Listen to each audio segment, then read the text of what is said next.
Are you and your business partner constantly fighting and it just seems that there's no hope? Have you lost your mojo as a partnership team and don't know how to get that mojo back?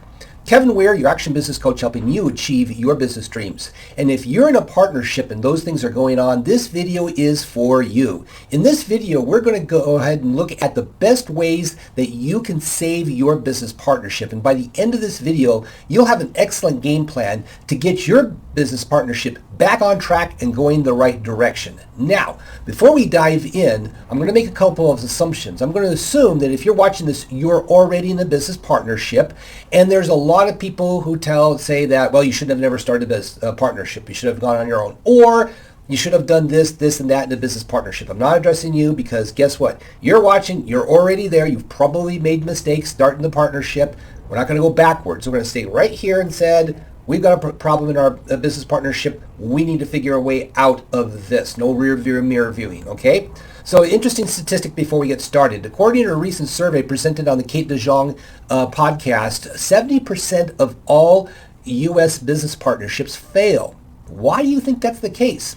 There's probably a lot of things going on in a business partnership. So what we're going to do is we're going to unpack this today. We're going to look at 5 main ways that you can get your business partnership back on track. So take some notes and let's get started. So the number one way to get your business partnership back on track is role clarity in critical business issues. I'll give you a quick story. I had a partnership one time, and they started going downhill. They had a lot of struggles, and one of the things I said is, well, who's doing what by when?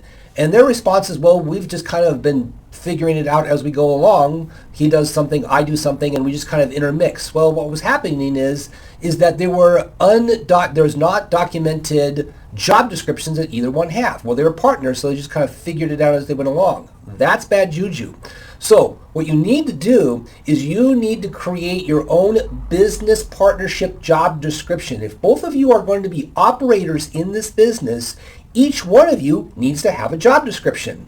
You may say, well, that's for employees. We're the partners. We don't need that. I'm sorry, hogwash. You need it probably even more than the individual team members. What needs to happen is there has to be very crystal clarity on what partner A does, what their job description is, duties and responsibilities, key performance indicators they're responsible for, and partner B needs to have the exact same thing. Why? Because you probably came together because you had interesting synergy on talents. One was good at something, the other was good at something else. Therefore, we need to be working on our superpower as a partner. And if it's not clearly defined, then we have a habit of playing in each other's sandbox. That creates tensions, that creates problems. So let's get role clarity nailed into some form of job description if you don't have one yet. Okay, that's number one. Now, number 2 is how do we behave and communicate? Do you know how your business partner is, what kind of behaviors they typically have, what motivates them, and how they communicate? You see, our problem is that we haven't done a deep psychological dive into how best to effectively work with each other. We've just kind of figured it out and kept on going. And what happened in the early days is everything was fine. But as you guys continue to work with each other, you started getting on each other's nerves because you really didn't get each other. So one of the things we need to take a look is what we call a DISC behavioral profile. What does that look like? How does first person behave? How does other person behave? The second thing we need to do is do a workplace motivators. Different people are motivated by different things. And if you don't understand, you're going to typically walk across purposes. So you need to know what each one of you is motivated by. The third area in the behavior communication is what we call VAC, visual, audio, kinesthetic. How do people communicate with each other? Because if somebody is an audio communicator and the other person is a kinesthetic communicator, you may be talking right past each other and not realize it. So we need to have a deep dive on how we behave, what motivates us, and how do we communicate effectively. Now, the number 3 thing that we can start working on is financial controls. Yes, money is a huge problem in a business partnership. So the thing we have to figure out is who controls what financially in the business. Is one person going to be responsible for all the money? Is it going to be one partner that's in charge of revenue and the other partnership is in expenses? Who does what by when? So we have to take a look at also then a distribution plan. You may not have put together a distribution plan when you did your original partnership agreement, or you did, but have you been following it? You need to nail down how do we distribute profits? How much each partner is allowed to take home, what percentage of them stays in retained earnings to get reinvested back in the business, so that we're not having an issue dependent upon if somebody has got 40% of the business, but they're taking 50% of the distributions. That's not cool. We need to work things out. And again, we need to take as little distribution as possible in a younger business to reinvest most of it back in the business to continue to accelerate the growth of the business. And then we also need to take a look at monthly financials. We need to, as a partnership, you need to be sitting down, looking at your profit and loss, balance sheet, statement of cash flows, and what is that telling us? If you do not know how to read a profit and loss balance sheet and statement of cash flows, get a business coach who's going to help you understand that in depth, what those numbers mean and how that's going to impact decisions in your business. Also, you also need a weekly cash flow statement. You need to start looking at how cash flow moves in and out of the business on a weekly basis, so you know what the ins and outs are and you can deal with cash issues quickly rather than letting it fester. So the fourth thing we need to do as business partners is put together a strategic plan. Now, you may have come up with a great business plan coming out of the gate of your partnership. Here's the question is, how often has that been updated? Or is it the same business plan that you put together 5 years ago to get the business started, but you've never reviewed it? So we need to take a look at number one, what is the objective of the life of the business? So in other words, if you are, say, 30 years old, what's the life of the business going to look like when you decide to exit the business, say in 30 years? What is that going to look like? We have to understand overall vision, mission, and culture of the business and what direction the business is going. And are you on the same page? Or have you just been started this business as kind of a whim and decided to do the let's see where it goes? Long term, that never works.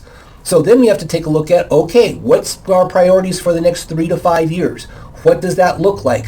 What are those outlines that we need to get done and say, well, what is our business going to look like in 5 years from today? Do we have a game plan to get there? Then we have to take a look at, okay, what's our plan for the next year? What are the goals that we have to put together? And what are the activities that we have to put together to make that goal happen? And then 90-day plans. We should have every quarter, we should be spending a full day talking through and putting together a 90-day plan so we know what's happening as partnerships in this business and where we're going with that. Finally, and this is probably one of the most key things that businesses fail on, is trust.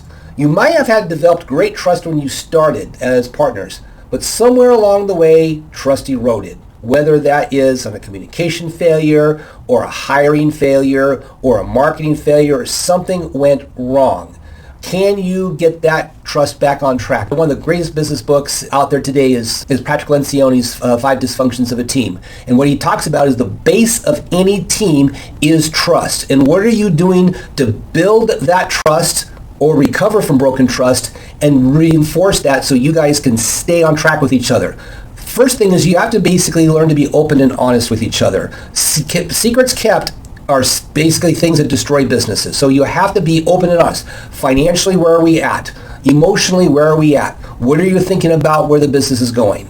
Now, the second thing within trust is conflict is okay. Here's the problem is a lot of people will avoid conflict at all costs until it completely blows up. So you have to be okay with having a conflict as long as you manage yourself, manage your emotions within that conflict.